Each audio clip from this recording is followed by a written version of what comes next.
Hi guys, eminent classes पे आपका स्वागत है।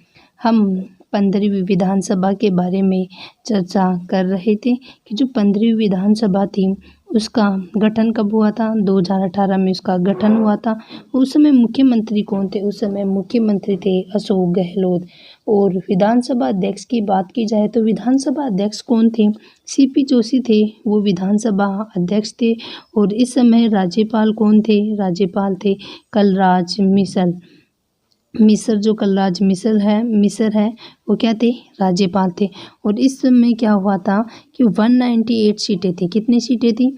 198 सीटें थी। 2 सीटें थी वो सरकार के द्वारा 2 एंग्लो इंडियन को स्वयं के आधार पर रखने के लिए रख ली जाती है, आरक्षित रख ली जाती है। तो बाकी 198 सीटों पर क्या हुआ था कि जो कांग्रेस थी उसको सीटें मिली थी कितनी? 99। और +1 सीटों के आधार पर उन्होंने गठबंधन सरकार का निर्माण किया था और 15वीं विधानसभा का गठन किया गया था। आगे हम बात करते हैं आज सचिवालय की। कि सचिवालय है कि तो सचिवालय की राजस्थान में स्थापना कब हुई? सचिवालय की राजस्थान में स्थापना हुई 1949 में। कब हुई? 1949 में हुई। और ये कहाँ पर है सचिवालय? सी स्कीम जयपुर में है।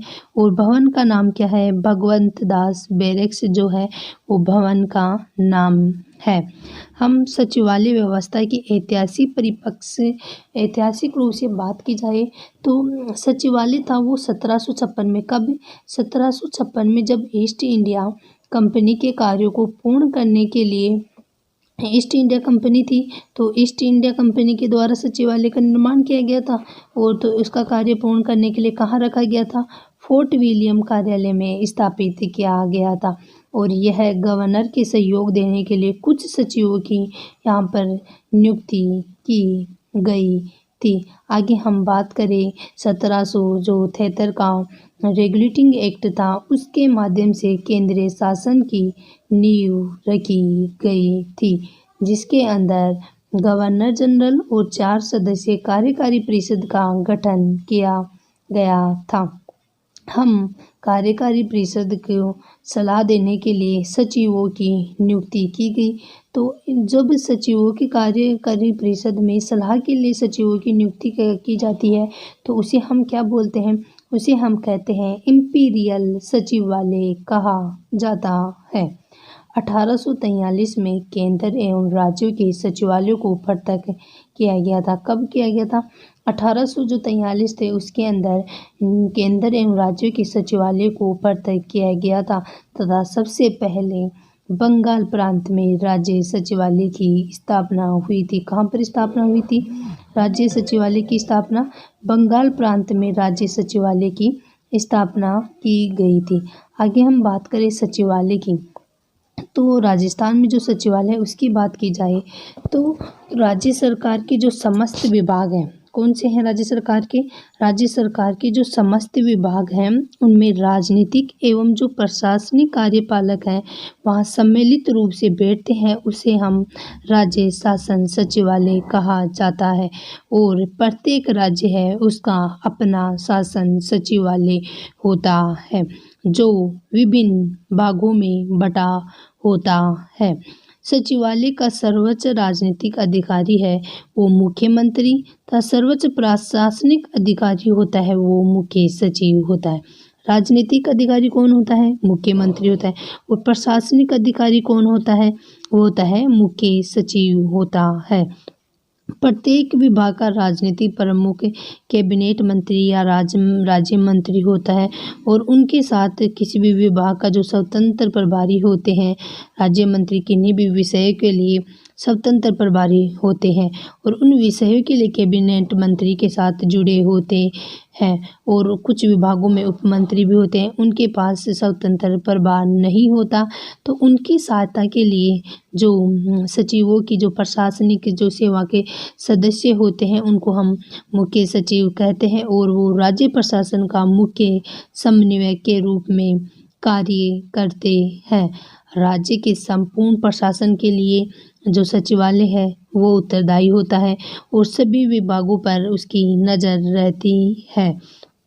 आगे हम बात करें कि जो इस कार्यस्थल पर नीति का व कानून का निर्धारण किया जाता है तथा मंत्रियों के सहयोग प्रदान किया जाता है। सीधी भाषा में बात की जाए तो कार्यस्थल पर जो नीति व कानून का निर्धारण किया जाता है वो जो मंत्रियों का सहयोग किया जाता है वो किसके द्वारा किया जाता है, वो सचिवालय में जो सदस्य होते हैं, जो सचिव होते हैं, उनके द्वारा सहायता की जाती है।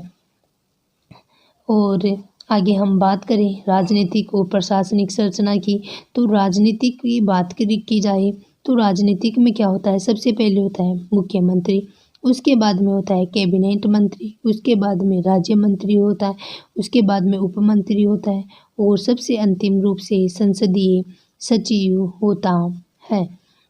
जो संसदीय सचिव होता है। हम प्रशासनिक संरचना की बात करें तो प्रशासनिक संरचना की बात की जाए तो सबसे पहले कौन होता है, मुख्य सचिव होता है।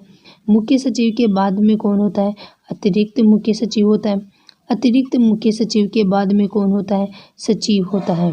कौन होता है, सचिव होता है। सचिव के बाद में कौन होता है, सचिव के बाद में होता है विशिष्ट सचिव होता है। विशिष्ट सचिव के बाद में उप सचिव, मुख्य सचिव हो गया, अतिरिक्त मुख्य सचिव हो गया, शासन सचिव हो गया जिसको हम सचिव भी बोलते हैं, और इसके बाद में अतिरिक्त सचिव या विशिष्ट सचिव हो गया, और इसके बाद में संयुक्त सचिव हो गया, और संयुक्त सचिव के बाद में क्या हो गया, उप सचिव हो गया। उप सचिव के बाद में सहायक सचिव होता है। सहायक सचिव के बाद में अनुभाग अधिकारी होते हैं, वरिष्ठ सहायक होते हैं, वरिष्ठ लिपिक होते हैं, कनिष्ठ लिपिक होते हैं, और उसके बाद में जो चतुर्थ श्रेणी के जो कर्मचारी आते हैं वो इसके अंतर्गत आ जाते हैं। अब हम अधीनस्थ कर्मचारियों की बात करें तो हमने भी बात की कि जो अनुभाग अधिकारी होते हैं, कार्यालय अध्यक्ष होते हैं, लिपिक होते हैं, एलडीसी यूडीसी हम जिन्हें बोलते हैं, अनुभाग अधिकारी, कार्यालय अध्यक्ष और एलडीसी यूडीसी, सहायक कर्मचारी और मंत्रालय के जो कर्मचारी होते हैं वो आते हैं, और आशु लिपिक टंकन जो स्टेनोग्राफर होते हैं वो होते हैं, और चतुर्थ श्रेणी में और सफाई कर्मचारी इसके अंतर्गत शासन जो सचिवालय है उसके अंतर्गत आते हैं। किसी विभाग में कितने अधीनस्थ कर्मचारी संलग्न होंगे यह उस विभाग की कार्य प्रगति पर निर्भर करता है। किस पर निर्भर करता है, वे कितने अधीनस्थ कर्मचारी संलग्न होंगे उस कार्य के लिए, तो उस विभाग किस प्रकार से कार्य कर रहा है या उस पर किस प्रकार से निर्भर है वो उस पर निर्भर करता है। आगे हम उसके रूल और जो रूल ऑफ बिजनेस की बात की जाए कि जो नियम है व्यापार के लिए वो क्या है उनकी बात करते हैं। तो इस विभाग में किस स्तर का मंत्री होगा और वे किन कार्यों का निर्वहन करेगा इसका उल्लेख इसमें होता है। किस में होता है, जो सचिवालय होता है उसके अंदर इसका उल्लेख होता है कि जो विभाग है किस स्तर पर मंत्री होगा और वे किन कार्यों का निर्वहन करेगा इसका उल्लेख इसमें होता है। संबंधित विभाग में मंत्री द्वारा अपने अधीनस्थ एवं अधिकारियों एवं कर्मचारियों के कार्यों एवं उत्तरदायित्वों का निर्धारण स्टैंडिंग ऑर्डर के माध्यम से किया जाता है। किस ऑर्डर के माध्यम से किया जाता है, स्टैंडिंग ऑर्डर के माध्यम से किया जाता है। संबंधित विभाग में मंत्री द्वारा अपने अधीनस्थ एवं अधिकारियों एवं कर्मचारियों के कार्य एवं उत्तरदायित्वों का निर्धारण स्टैंडिंग ऑर्डर के माध्यम से किया जाता है। हम सचिवालय के कार्यों में एक रूपता लाने के लिए सचिवालय मैन्यूल होता है।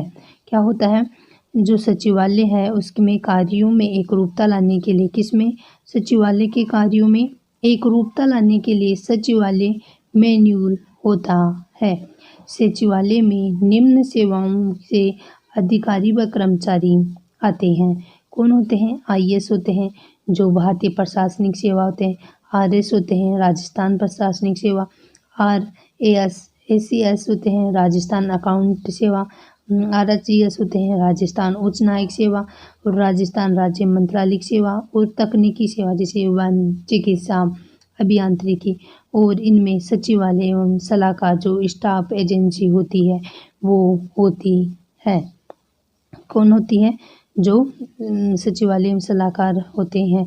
हम सचिवालय के कार्यों की बात करें तो सचिवालय का कार्य क्या है, तो सबसे पहले सचिवालय के कार्य की बात की जाए तो नीति निर्माण करना, पॉलिसी मेकिंग, तो सरकार में की नीतियों का निर्माण करना और उनके मध्य तालमेल बनाए रखना, और जो नई नीतियां हैं उनको बनाना, पुरानी जो नीति है उनको संशोधित करना, और या फिर जो अनावश्यक व अनुपयोगी है उनको नीतियों को समाप्त करना, जन कल्याण से संबंधित अनेक नीतियां बनाना, चुनावों से पूर्व राजनीतिक दलों द्वारा घोषित की जाती है उनको पूरा करना। शासन सचिवालय के विभिन्न अपने क्षेत्रों से संबंधित नीतियां बनाते हैं, और ये कार्य कौन करता है? ये कार्य सचिवालय के द्वारा किया जाता है। आगे हम बात करें कि जो राज्य में बजट निर्माण में सहायता करना एवं सार्वजनिक जो खर्चे हैं उन पर नियंत्रण रखना। हम बात करें क्षेत्रीय कार्यालयों पर, जो क्षेत्रीय जो कार्यालय हैं उन पर नियंत्रण रखता है कौन? सचिवालय है जो। हम बात करें केंद्र सरकार के मंत्रालयों के साथ समन्वय बनाए रखना। केंद्र सरकार के मंत्रालयों के साथ कौन बना के रखता है समन्वय?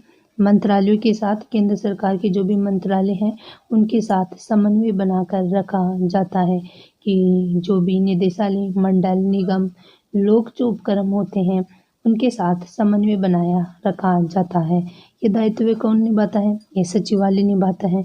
और जो महत्वपूर्ण नीतियाँ, वित्तीय नीतियाँ और जो कार्मिक प्रशासन संबंधी नीतियाँ होता है वो इसके अंतर्गत ये अंतर्विभागीय समितियों के साथ समन्वय करता है। समन्वय के कारण ही दोहराता आपसी जो टकराव होता है वो कम हो जाते हैं।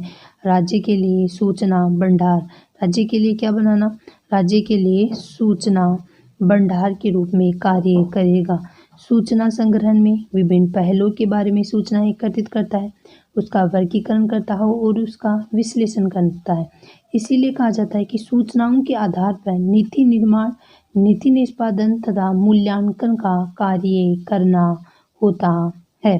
हम राज्य की जनता से शिकायतों व अपीलों की सुनना व निराकरण करना।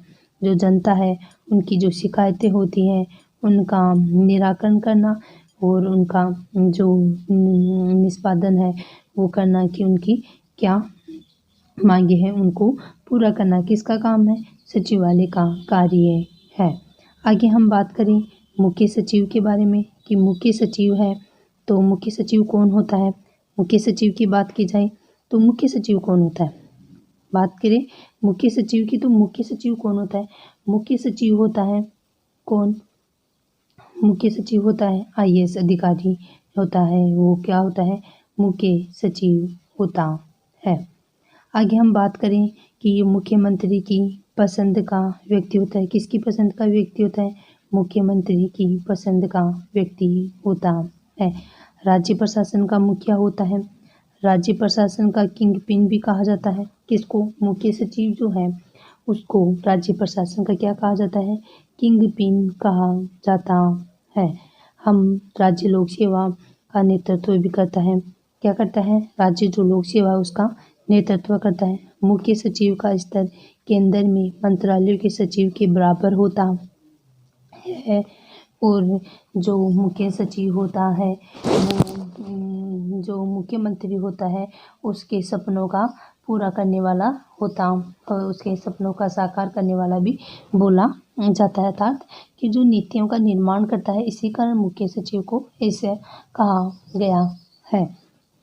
आगे हम बात करें राजस्थान में मुख्य सचिव की नियुक्ति की तो 1949 से 1958 तक केंद्र सरकार द्वारा मुख्य सचिव की नियुक्ति की जाती थी। किसके द्वारा नियुक्ति की जाती थी राजस्थान में मुख्य सचिव की? 1949 से लेकर 1958 तक केंद्र सरकार के द्वारा की जाती थी मुख्य सचिव की नियुक्ति। और प्रथम मुख्य सचिव कौन थे? प्रथम मुख्य सचिव थे के राधाकृष्णन। कौन थे प्रथम मुख्य सचिव? के राधाकृष्णन थे, वो प्रथम मुख्य सचिव थे। और मुख्यमंत्री द्वारा निर्वाचित प्रथम मुख्य सचिव कौन थे?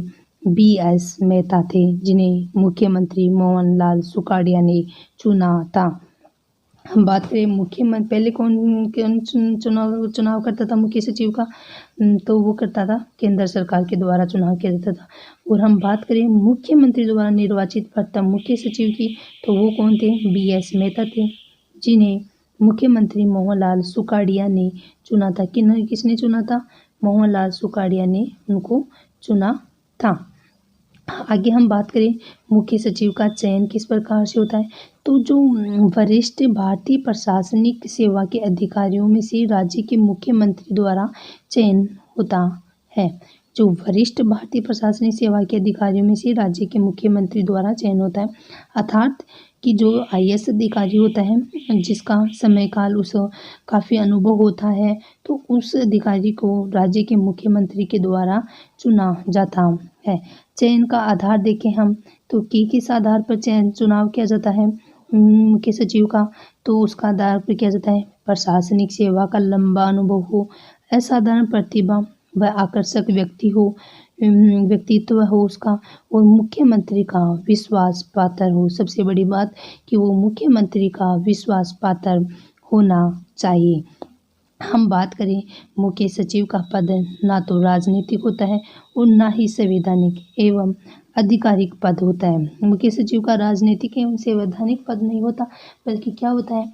आधिकारिक पद होता है। हम उसके कार्यकाल की बात की जाए, तो जब तक कि इसकी सेवा काल बचा हो तब तक इसका कार्यकाल रहता है। कब तक? जब तक उसकी आयु 65 वर्ष नहीं हो जाती है, या फिर 5 वर्ष जब तक भी हो उसका सेवा काल पूरा नहीं हो जाता, तब तक उसका कार्यकाल रहता है। प्रशासनिक सुधार आयोग ने 3 से 4 वर्ष निश्चित करने की सिफारिश की थी। जो प्रशासनिक सुधार आयोग था, उन्होंने बात की थी कि जो मुख्य सचिव है उसका कार्यकाल 3 या 4 वर्ष निश्चित कर देना चाहिए, इसकी सिफारिश की गई थी, लेकिन उस सिफारिश को पूरा नहीं हुआ था। बात करें पहला प्रशासनिक सुधार आयोग कब हुआ था? पहला प्रशासनिक सुधार आयोग हुआ था 1966 के अंदर। पहला प्रशासनिक सुधार कब हुआ था? 1966 के अंतर्गत पहला प्रशासनिक सुधार आयोग लागू किया गया था। कब? 1966 में।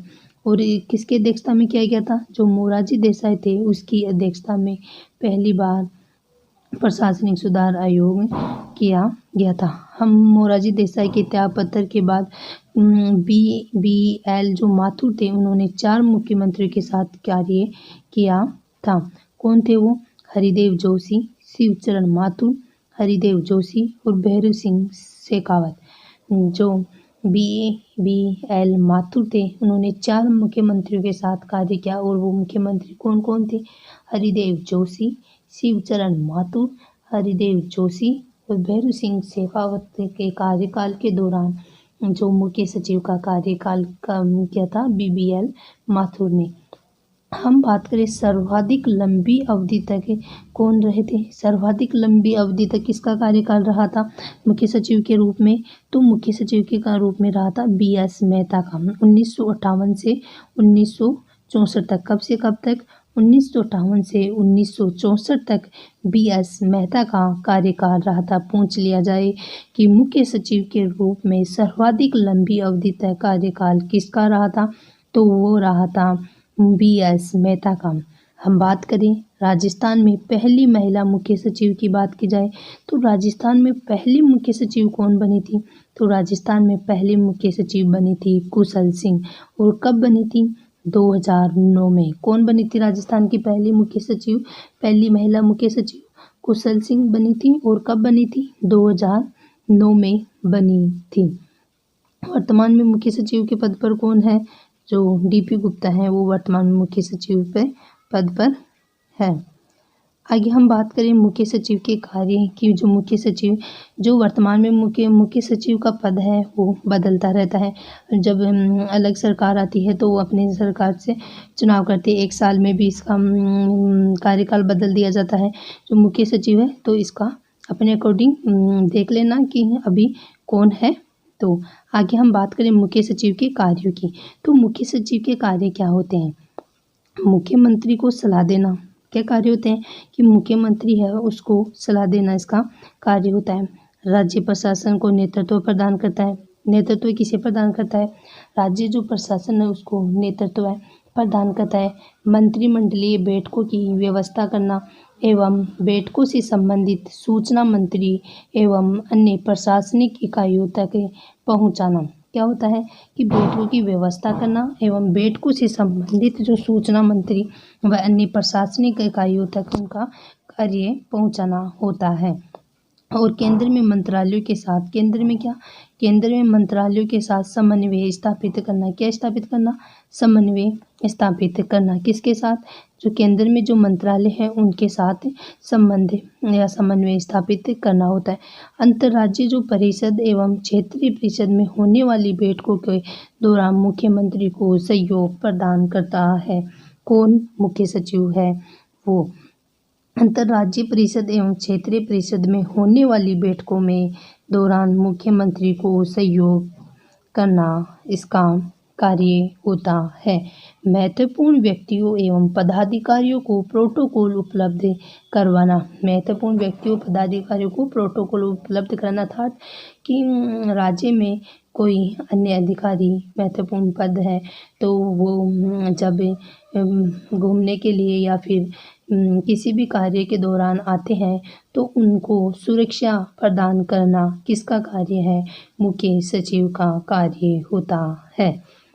हम मुख्य सचिव की भूमिका की बात करें कि मुख्य सचिव अपनी भूमिका किस किस प्रकार से पूरी करता है, तो मुख्यमंत्री के सहयोगी के रूप में कार्य पूरा करता है। किसके रूप में? मुख्यमंत्री की सहयोगी के रूप में। तो मुख्यमंत्री की वांछित सूचना उपलब्ध कराता है। मुख्यमंत्री के दौरों, बैठकों वह लोगों से मुलाकात के लिए समन्वय बैठाता है। कौन? जो मुख्य सचिव है वो। बैठकों, लोगों से मुलाकात करना और उनके बीच में समन्वय स्थापित करना किसके द्वारा किया जाता है? मुख्य सचिव के द्वारा किया जाता है। हम प्रशासनिक अधिकारी के रूप में बात करें तो प्रशासनिक अधिकारी के रूप में क्या होता है कि राज्य में जितने भी प्रशासनिक अधिकारियों की संख्या है सबको निर्देशित व नियंत्रित करता है। कौन? मुख्य सचिव। कि राज्य में जितने भी प्रशासनिक अधिकारियों की संख्या है वो सबको निर्देशित व नियंत्रित कौन करेगा? मुख्य सचिव करेगा। यह राज्य आपदा प्रबंध प्रकोष्ठ का सदस्य होता है कि राज्य में किसी भी प्रकार की आपदा आती है तो उस आपदा प्रबंधन का भी सदस्य होता है। कौन? मुख्य सचिव। ये कुछ विभागों का मुखिया भी होता है। जैसे कौन कौन से विभाग का मुख्य सचिव है वो मुखिया होता है। उसकी बात करें तो सामान्य प्रशासन विभाग। कौन सा विभाग? सामान्य प्रशासन विभाग, प्रशासनिक सुधार विभाग और नियोजन विभाग, इनका क्या होता है? मुखिया होता है। कौन? मुख्य सचिव। हम बात करें पहले कार्मिक विभाग भी इसमें आता था लेकिन वर्तमान में नहीं आता है। राज्य मेहमान घोषित करता है। राज्य मेहमान घोषित करता है। पुरस्कार निर्धारण व वितरण करता है। आपातकाल के दौरान महत्वपूर्ण भूमिका होती है किसकी? मुख्य सचिव की होती है। किसकी होती है? आपातकाल के दौरान महत्वपूर्ण भूमिका मुख्य सचिव की होती है। पुरस्कार निर्धारण का वितरण कौन करता है? मुख्य सचिव करता है। अनुच्छेद 356 के दौरान राज्यपालक मुख्य सलाहकार होता है। राज्यपाल का मुख्य सलाहकार कौन होता है? 356 के दौरान अर्थात राष्ट्रपति जब शासन लागू होता है तो राज्यपाल का मुख्य सलाहकार के रूप में कार्य करता है। कौन? मुख्य सचिव। आगे हम बात करें समन्वयकर्ता के रूप में तो समन्वयकर्ता के रूप में मुख्य सचिव के क्या कार्य हैं? तो समन्वयकर्ता के रूप में मुख्य सचिव के कार्य हैं मुख्य सचिव के सम्मेलनों में भाग लेना, क्षेत्रीय परिषदों के में राज्य की तरफ से सचिव की भूमिका में रहता है और अंतर्विभागीय विवादों का निपटारा करता है और राज्य में सौहार्द वातावरण स्थापित करता है। एग्जाम में आरएस मेंस में क्वेश्चन पूछ लिया जाए कि मुख्य सचिव है, 100 शब्दों में भी पूछा जा सकता है, 50 में पूछा जा सकता है और 20 शब्दों में भी इसके बारे में क्वेश्चन पूछा जाता है। और आरएस प्री में पटवार, राजस्थान पुलिस, इनके बारे में क्वेश्चन पूछा भी गया है और तो इनके बारे में क्वेश्चन पूछा जा सकता है। हम बात करें सबसे पहले क्वेश्चन की बात करें कि राज्य सचिवालय का सर्वोच्च राजनीतिक अधिकारी कौन होता है। हमने बात की थी तो राज्य सचिवालय का सर्वोच्च राजनीतिक अधिकारी कौन होता है? सर्वोच्च राजनीतिक अधिकारी हमने बात की थी, तो कौन होता है? मुख्यमंत्री होता है। कौन होता है राजनीतिक अधिकारी? मुख्यमंत्री होता है। क्वेश्चन पूछा गया है एग्जाम के अंदर। हम दूसरे क्वेश्चन की बात करें कि राज्य सचिवालय का प्रशासनिक प्रमुख कौन होता है? जो राज्य सचिवालय है उसका प्रशासनिक प्रमुख कौन होता है? तो उसका प्रशासनिक प्रमुख होता है मुख्य सचिव।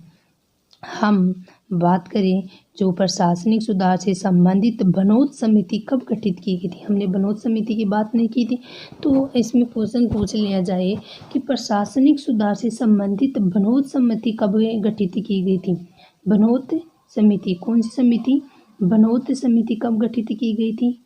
तो बनोद समिति गठित की गई थी 1992 के अंतर्गत। कब की गई थी? 1992 के अंतर्गत। हम बात करें राज्य के प्रशासन के मुख्य समन्वयक कौन होता है? तो सचिव होता है।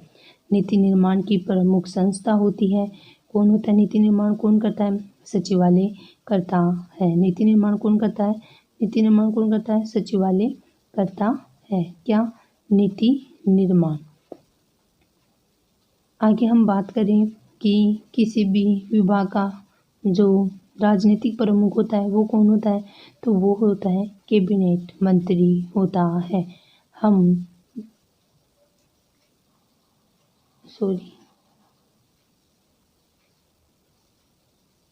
बात कर रहे थे एक नीति निर्माण की प्रमुख संस्था सचिवालय होती है। और बजट निर्माण का कार्य कौन करता है? तो बजट निर्माण का कार्य कौन करता है? बजट निर्माण का कार्य कौन करेगा? तो बजट निर्माण का कार्य करेगा वित्त विभाग। और नीतियों का निर्धारण कौन करता है? नीतियों का निर्धारण कौन करेगा? नीतियों का निर्धारण कौन करेगा? एग्जाम में क्वेश्चन पूछ लिया जाता है। राजनीतिक कार्यपालिका, प्रशासनिक कार्यपालिका या कार्यपालिका या वित्त मंत्रालय। तो नीतियों का निर्धारण कौन करेगा? नीतियों का निर्धारण करता है राजनीतिक कार्यपालिका। 2 नंबर RS मेंस में 20 शब्दों में क्वेश्चन पूछ लिया जाए कि जो विभाग एवं कार्यकारी जो विभाग उसमें अंतर बताइए। या क्वेश्चन पूछ लिया जाए शासन सचिवालय के राजनीतिक प्रमुख तथा प्रशासनिक प्रमुख कौन होते हैं? मेंस में क्वेश्चन पूछ लिया जाए कि सचिवालय के संगठन का वर्णन कीजिए। मेंस में क्वेश्चन पूछ लिया जाए 50 वर्डों में कि सचिवालय के संगठन का वर्णन कीजिए, या पूछ लिया जाए मुख्य सचिव के कार्यों का वर्णन कीजिए। तो इसका ध्यान रखना है, ये टॉपिक इम्पोर्टेंट है। धन्यवाद।